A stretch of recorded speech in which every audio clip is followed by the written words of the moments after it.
Good morning. It is Sunday. Wanted to reach out with another little video chat here and kind of talk about something that's going on in the industry and maybe try to get some opinions out there in the social media.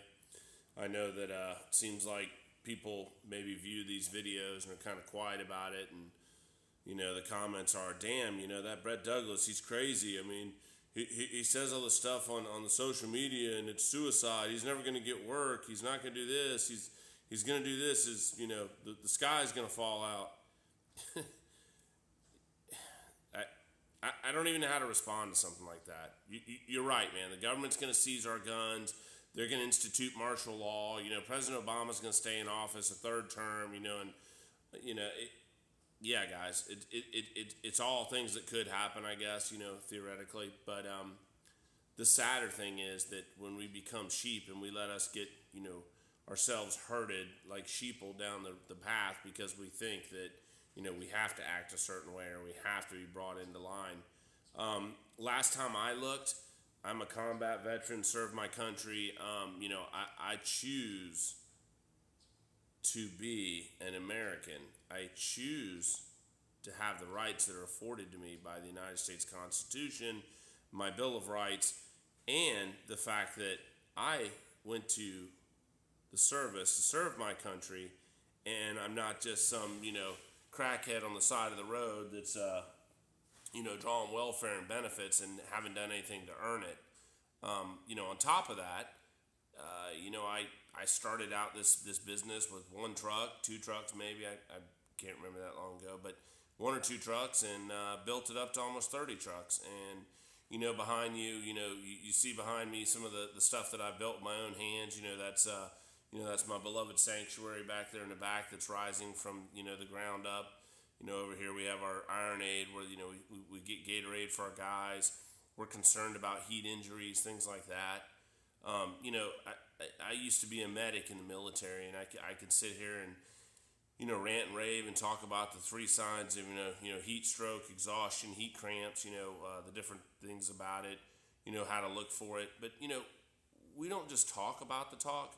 We do the things that are required. I spend hundreds and hundreds of dollars a week on Gatorade, water, ice for our guys, because I have a heart. That thing's beating over here.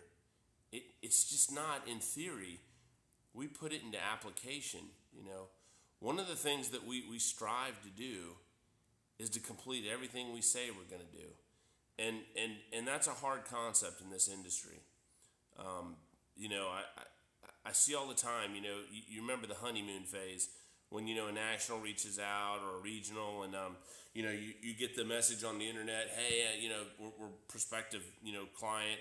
We're looking for a new vendor, and you're all excited like a kid in a candy store, and you respond back and you download the app and you start looking through the contract, and therein starts the problems, the non-compete clauses, the sign your first child away, the lien rights releases, and you can't go after us if we don't pay you. We're not going to pay you till the cow comes in, and Jack be nimble, Jack be quick, Jack jumped over the candlestick type nursery rhymes, about where your money's at.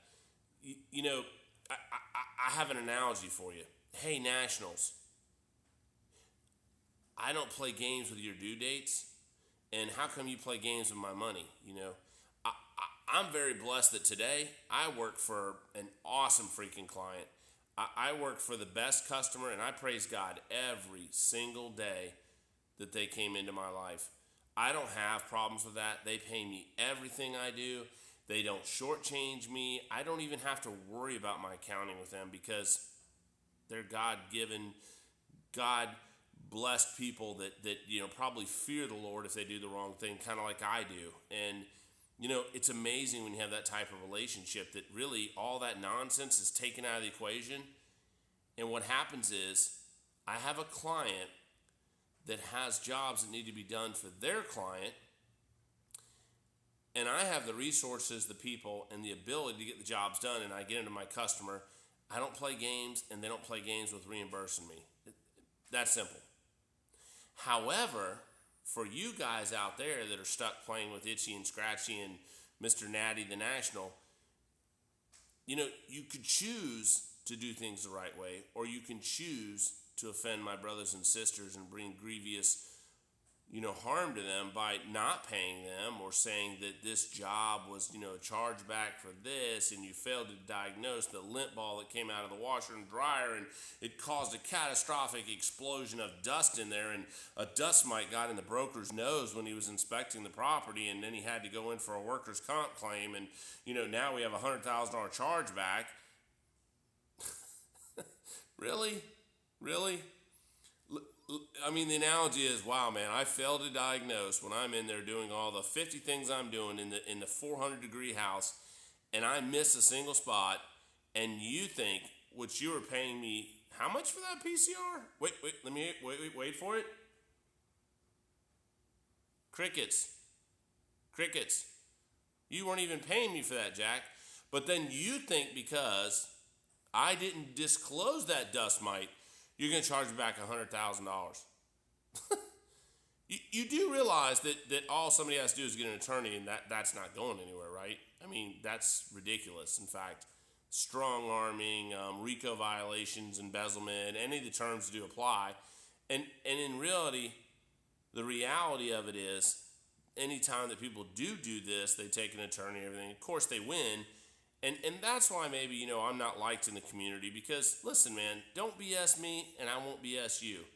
When you call me and ask me, what's going on, I'm not telling you that the dog ate my walk behind, that, lightning struck my server, or that, little man Joe stole my ice cream truck so I can't deliver, cold beverages to the crew out working.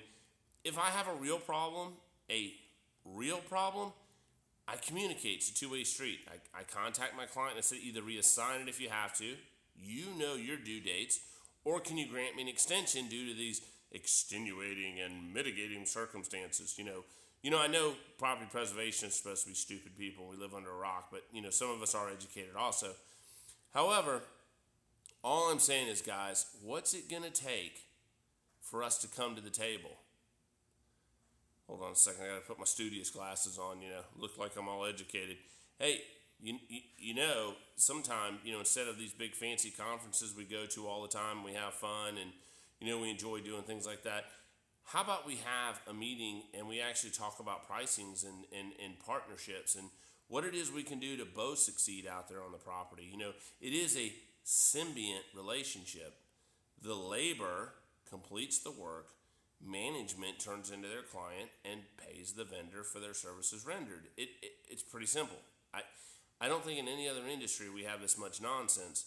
Most of the time, people like me and other larger $1 million companies are always thinking an exit strategy. What can we do?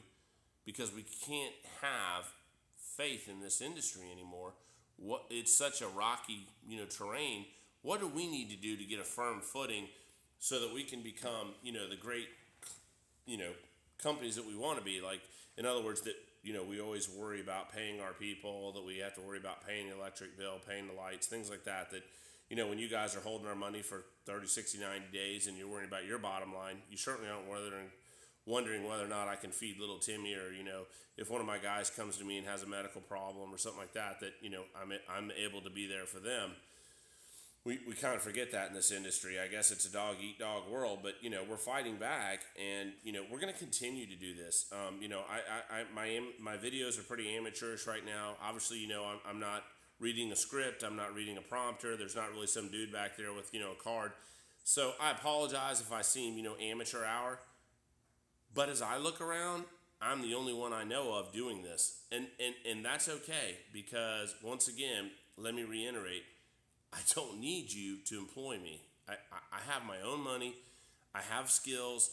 I'm a commercial horticulturist. We're excited about, our team is moving back into doing some commercial landscaping, doing some other, service lines that can help us out.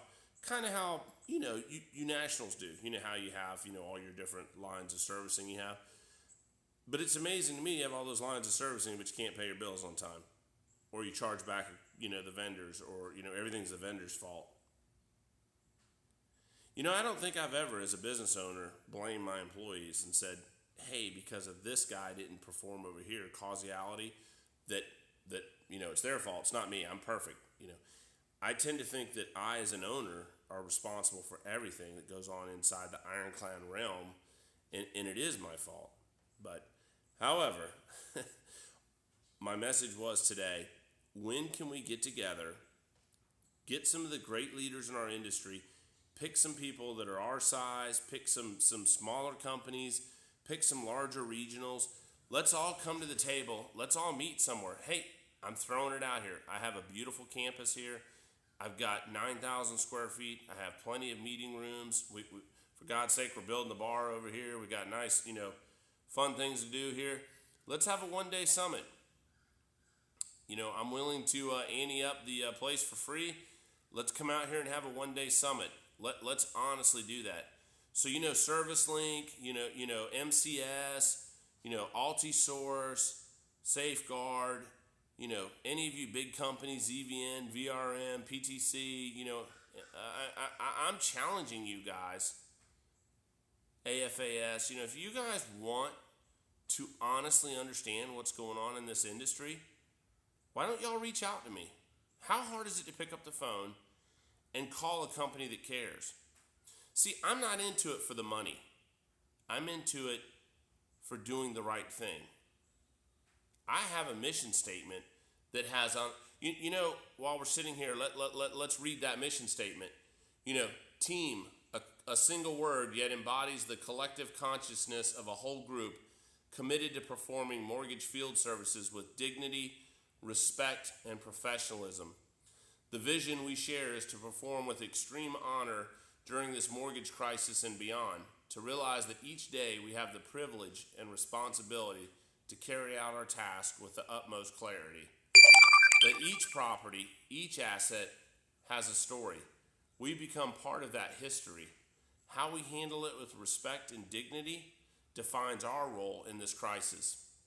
We will strive to be on the side that places great emphasis and priorities on service and honor before monetary gains. Our souls will not be compromised.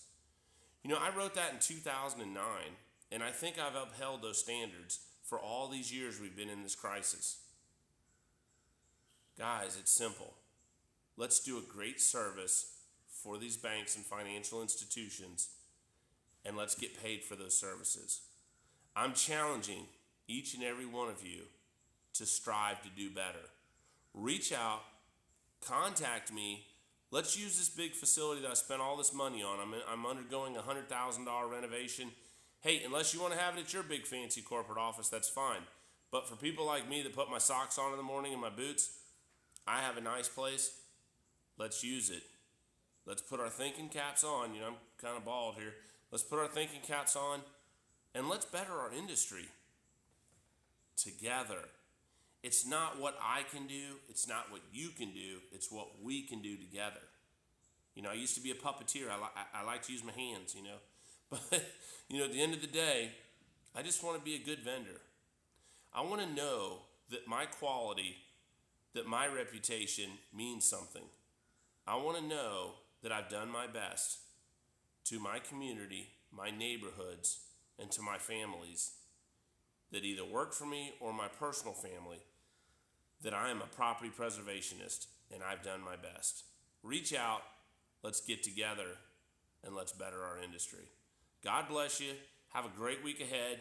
I'm actually up, working at 4 o'clock this morning, working in my chapel because, hey, as a business owner, you must realize that if you don't do it yourself, it doesn't get done. So, God bless you. Have a great Sunday. I'm going to go worship in the sanctuary, and I'll catch you tomorrow. Love you.